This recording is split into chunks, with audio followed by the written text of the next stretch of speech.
2010, local law enforcement has misplaced 28 firearms. Pima County Sheriff's Department is responsible for losing 18 guns, 6 of which were stolen from department or personal vehicles, and 2 were swiped directly from the lawmen's homes. Tucson Police Department is responsible for losing 10 guns. Now, when I lose my wallet, I know I can minimize the damage by calling the bank to deactivate my credit cards. But there are no such safeguards on guns. 10 of these 28 missing guns have been recovered, including 3 PD guns that were found in restrooms of city buildings. That's a shitty place to leave something so dangerous. Tucsonans are again taking to the streets to protest President-elect Donald Trump. Tonight's protest, organized by the University of Arizona student group We Are the Real USA, is currently underway at the UA Mall. This protest comes just 2 days after nearly 300 anti-Trump protesters marched from the Armory Park Center on 5th Street to the U.S. Courthouse on Congress Street. Similar Not My President rallies have been occurring across the country in the week since the controversial reality star won the election. So far, only one citizen-organized pro-Trump rally has been announced. This event is scheduled for December 3rd in Pelham, North Carolina. The Victory Cavalcade Klan Parade has been hosted by the local Ku Klux Klan chapter, the Loyal White Knights.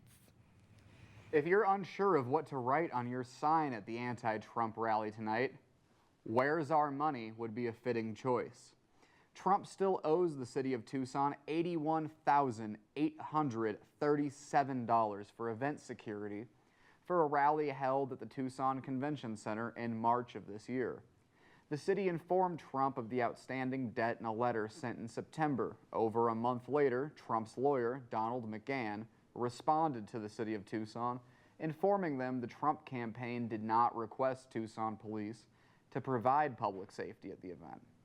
This is a standard move in the Donald Trump playbook, as a major investigation by USA Today found Trump and his various businesses have been sued 3,600 times for unpaid bills or workers' pay in the past decade alone. Bernie Sanders also owes the city $44,000 for similar security costs. But Sanders supporters hold out hope that Debbie Wasserman Schultz will just transfer the debt to the Clinton campaign. A Tucson pastor is facing a criminal trespassing charge following a Dakota Access Pipeline protest. Reverend Allison Harrington of Southside Presbyterian Church was arrested on the lawn of the North Dakota governor's mansion as a part of a protest against the controversial oil pipeline which will run through Native American lands. The protest involved 4 other clergy members who expected to be arrested but were hoping to have a sensible talk with the governor. Harrington is among 500 clergy members who answered a call for solidarity by a North Dakota priest earlier this month. The priest's call came after a riot gear-clad officers turned peaceful protests violent earlier this month. Harrington is known locally for her social justice work with undocumented migrants. And there was quite the pollinator party downtown last Thursday. Desert Museum and Tucson Electric Power staff and volunteers celebrated the completion of a 4,000 square foot mural. The mural highlights our favorite pollinators and their importance in the Sonoran Desert region. Want to see it? The mural's located off the I-10 frontage road near the River Park Inn. If you'd like to volunteer with future community projects like this, visit www.desertmuseum.org/volunteer. Now in national and international news. The Orange Creamsicle in Chief appeared on 60 Minutes Sunday to address his first 100-day agenda. And Trump said that his first goal is to deport 2 to 3 million immigrants, all of which he says are criminals, drug dealers, and gang members. He seemed unaware that the U.S. already has a system to imprison criminals, drug dealers, and gang members. It's referred to as the justice system. It's also difficult to believe that there are 2 to 3 million loose criminals in a country of 242 million adults. The number's likely inflated because people are considered criminals because they're living here illegally. A much more nuanced issue than our very unnuanced president-elect will likely ignore. Trump then said that he seeks to deport all 11 million illegal immigrants living in the country, but that he would deport families in a more humane way. This presumably means that the departed will be given a Make America Great Again hat, a copy of The Art of the Deal, and a lump of leftover Trump steak.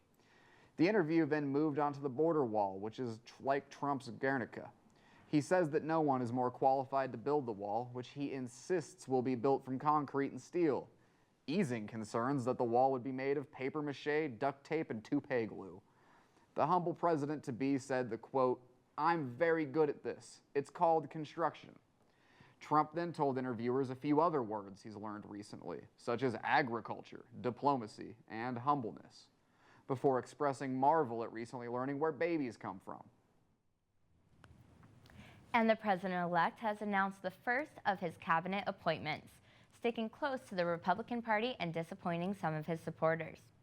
Trump named Reince Priebus as chief of staff and Steve Bannon, former head of Breitbart, as his chief strategist. Reince Priebus, not to be confused with Prince Rebus, commander of the 13th Galactic Confederacy, was the former chairman of the GOP and joined Trump on stage during his acceptance speech. Some Trump supporters have cried foul for his decision to pick up such a high-profile individual within the Washington circle of Republicans. This contradicts Trump's promise to surround himself with Washington outsiders, with the decision looking more like business as usual. Trump's outsider message has manifested in the phrase "drain the swamp," which has been trending on Twitter for the past 2 weeks. The phrase implies that Washington politics are the swamp and Trump was chosen to clean it up. Coincidentally, "drain the swamp" is also the phrase used by Trump when he is to change Chris Christie's diaper. Supporters were pleased with the choice of Bannon, who is seen as being one of the most influential voices in alt-right universe with the Breitbart website. In other words, he's the Goebbels in the story. Bannon has been accused of anti-Semitic views and was once charged with domestic violence back in 1996 by his former wife in a case that was later dismissed. Trump supporters were heartened to hear these bona fides and looking forward to hearing versions of "Born in the USA" sung at open mics throughout the country. And WWE Hall of Famer and President-elect Donald Trump may have a spot in his cabinet for his old friend Linda McMahon. Linda McMahon, the former CEO of World Wrestling Entertainment and current wife of WWE owner Vince McMahon, is rumored to be in the running for a spot in Trump's Commerce Department. Trump's association with the McMahons dates back to 1988, when Trump's Atlantic City Plaza hosted WWE's WrestleMania 4 and the following year's WrestleMania 5. Both events featured gratuitous shots of Donald Trump in the audience. Trump has been featured on WWE's programming sporadically since, culminating in a storyline that saw Donald Trump shave Vince McMahon's head bald at WrestleMania 23. And in 2013, Trump was actually inducted into the celebrity wing of the company's Hall of Fame. Linda McMahon's political experience includes 2 unsuccessful Senate runs in Connecticut, and I guess that's it. It's a mystery to many why Trump would consider Linda McMahon for the position. Maybe it's the fact that she referred to Trump as a loyal friend. Maybe it's the fact that both she and Trump have been on the receiving end of a stone-cold stunner. But maybe it's the fact that the McMahons donated a reported $6 million to Trump's campaign. Really, who knows? Some aspects of professional wrestling were never meant to be understood. With Trump at the helm of the great American battlecruiser, many states are crying "abandon ship." On election night, the CalExit hashtag spread across California Twitter users' timeline like wildfire. And now, the movement has expanded beyond Twitter. Political group Yes California has plans to put a citizens' initiative to free the Golden State from the Union in 2018. If that vote passes, Californians will have the opportunity to cut ties entirely in a special spring 2019 election. An independent California would boast the 6th largest economy in the world and a population larger than Poland. And California's neighbor to the north has an escape plan of their own. Portland lawyer Jennifer Rollins and writer Christine Trelball filed the Oregon Succession Act on Thursday. The act calls for the governor and legislator to actively pursue Oregon's peaceful succession from the United States of America, either alone or with the states and Canadian provinces. Rollins and Trelball have since withdrawn their position after receiving a number of threats, But the dream of Northwest independence doesn't die there. Political groups Yes Cascada and Cascadia have now long championed the concept of an independent country focused on protecting the ideals of environmental sustainability, civil liberties, and personal freedom. If the states of Oregon and Washington combined with the province of British Columbia to form the proposed Republic of Cascadia, the combined land area would make it the 20th largest country in the world. The Cascadian economy could potentially generate more than $675 billion worth of goods and services annually. While there is undoubtedly a deep ideological divide between the West Coast and the rest of the country, the road to succession may be a difficult one. The Constitution addresses the formation of new states either through acquired territory or division of existing states, but does not mention succession. The Supreme Court set precedent on the matter in 1969 with Texas v. White. The ruling claims states are not allowed to secede from the rest of the U.S. without consent of the remaining states. While this may go over easily with the "if you don't like it, you can get out" credo of many Republican voters, the rest of the country may find it a little more difficult to say goodbye to such a large segment of the economy. Chelsea Manning, who found herself in the center of the WikiLeaks saga, has officially requested clemency from President Obama. Manning confessed to leaking diplomatic and military documents to WikiLeaks in 2010 and has been in prison longer than any leaker of information in history. She requested that the president lessen her 35-year sentence and take into account the 6 years she's already served. Manning added that she is not seeking a pardon, but rather an easing of jail time. The petition included a letter of support from Daniel Ellsberg, who wrote the Pentagon Papers, which revealed the secret history of the Vietnam War, as well as Glenn Greenwald, who worked with Edward Snowden and has been a strong defender of the leaks. Chelsea was known as Bradley Manning when she released the documents, which showed possible war crimes being committed in the battlefields of Iraq.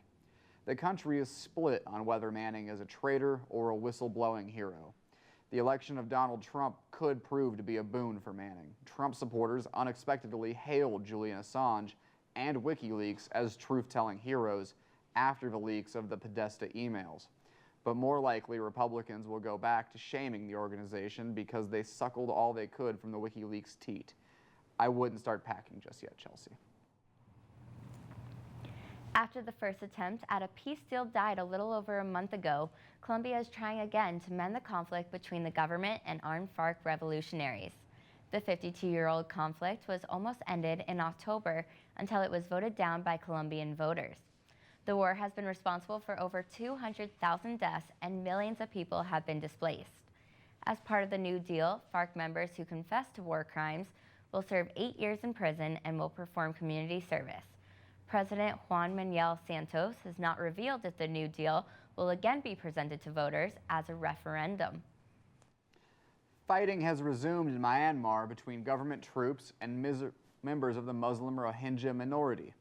For years, the country has battled the Rohingya, who claim that they are discriminated against by the government, and recently was run by a military junta. Elections last year brought peace activist Aung San Suu Kyi into power, lending the Rohingya some comfort that treatment would improve. The fighting began when soldiers were attacked at a police checkpoint by a small group of militants. Human Rights Watch released videos of burned villages allegedly committed by government forces.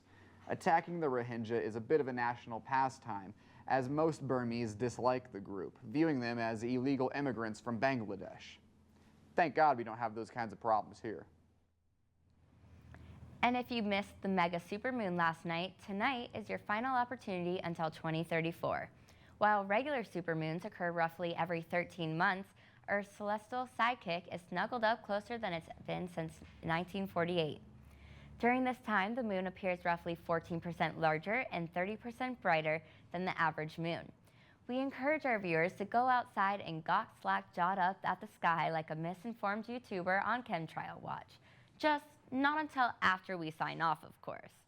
For many, this is the last opportunity to see the moon this close. The November 25th, 2034 mega supermoon is expected to be blocked from American view by Emperor Baron Trump's impenetrable border dome. This was Madison Brodsky And Alex Kack. for 5 on 20 News.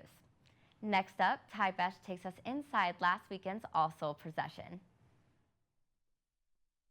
When we started hosting Face Paint Town here 3 years ago, the marketing director was just looking for volunteers to paint people's faces, and she asked me if I would volunteer. So I've been doing it ever since. We're from San Diego. We came all the way out here just to check out this procession. So we've heard a lot about it. We've got some family who live here and coming to do it up. It's one of the biggest processions in the country, so you got to see it.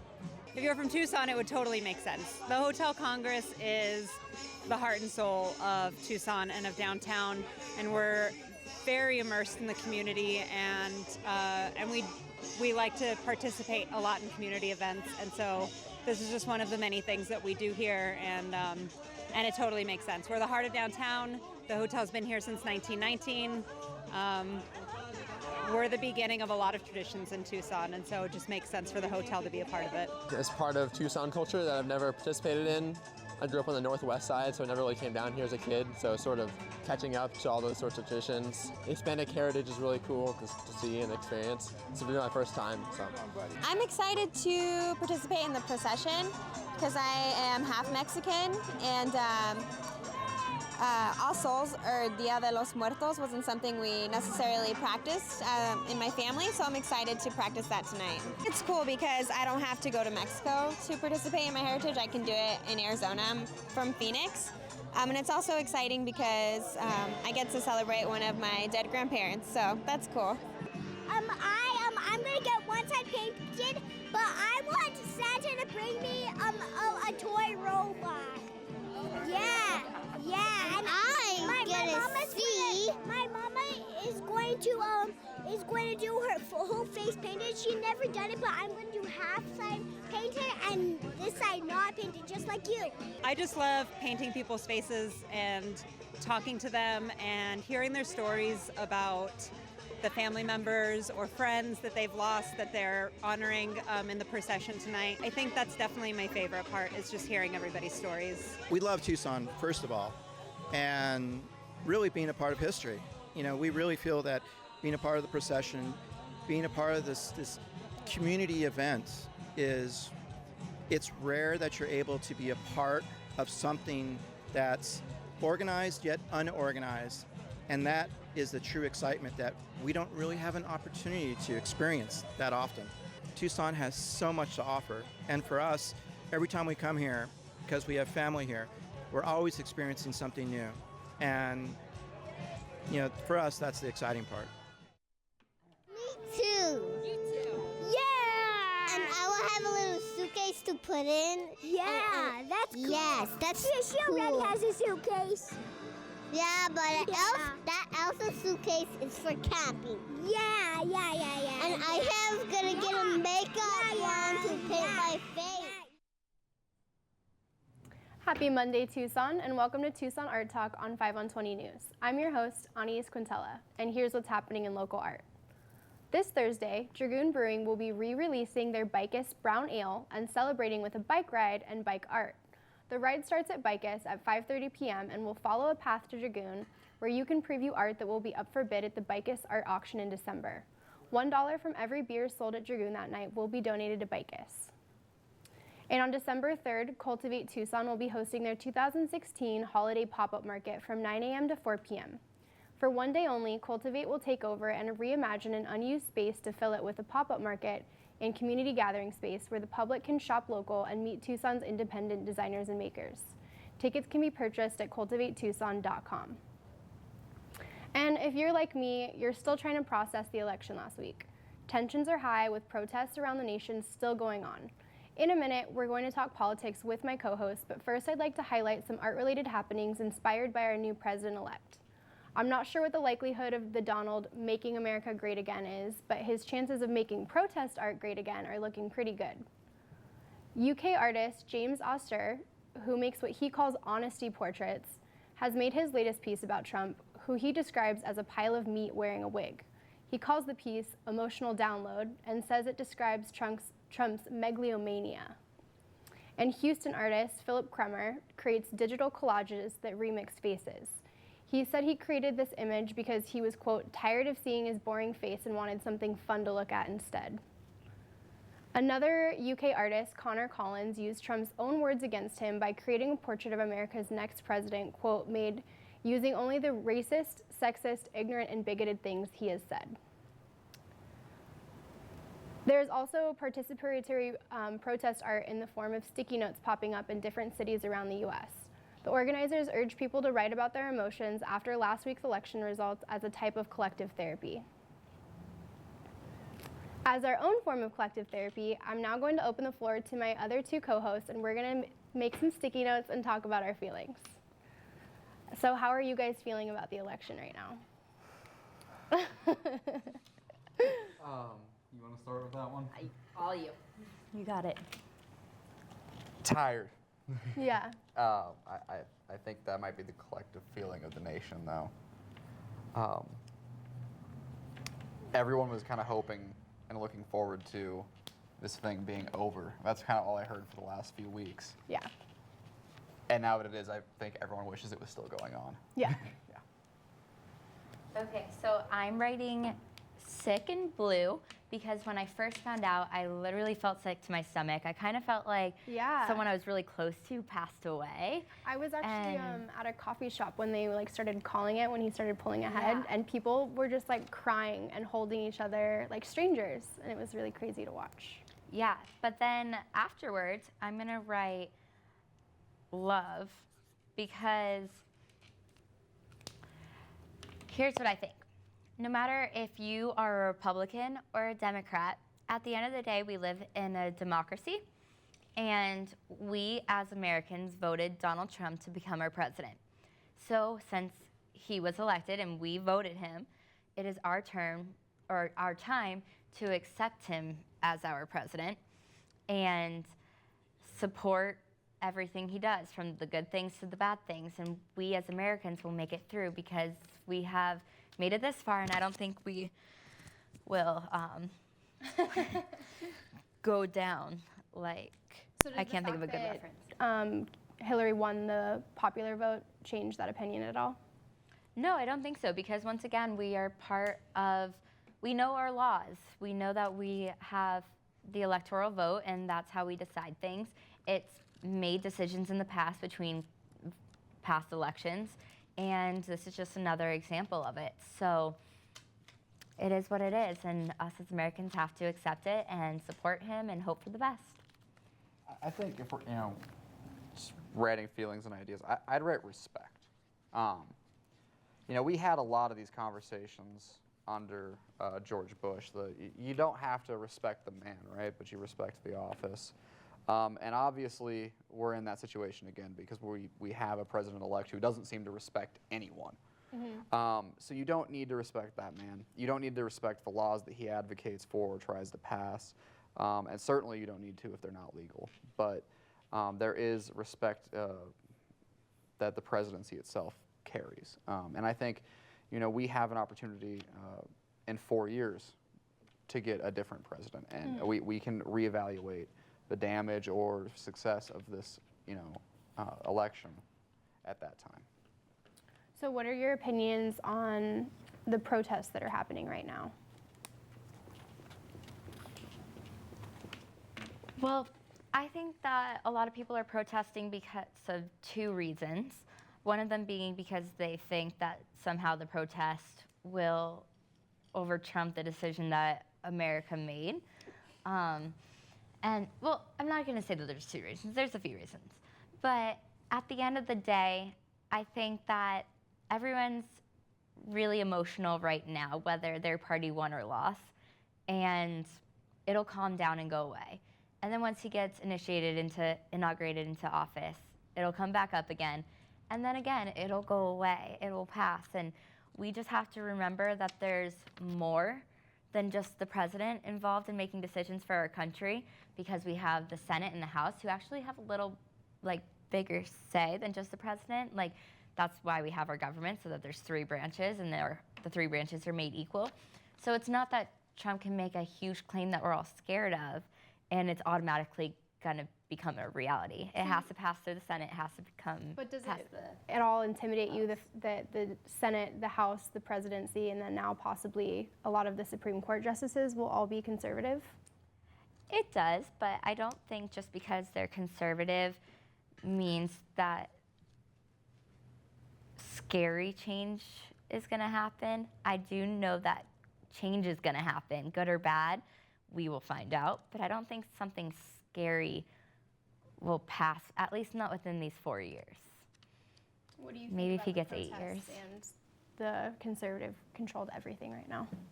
I mean, hopeful and scared by both. People are angry. People are scared. I think that's really the key thing, is that people have been scared for a while now. I think people who were scared elected Donald Trump. I think people that are scared are protesting Donald Trump.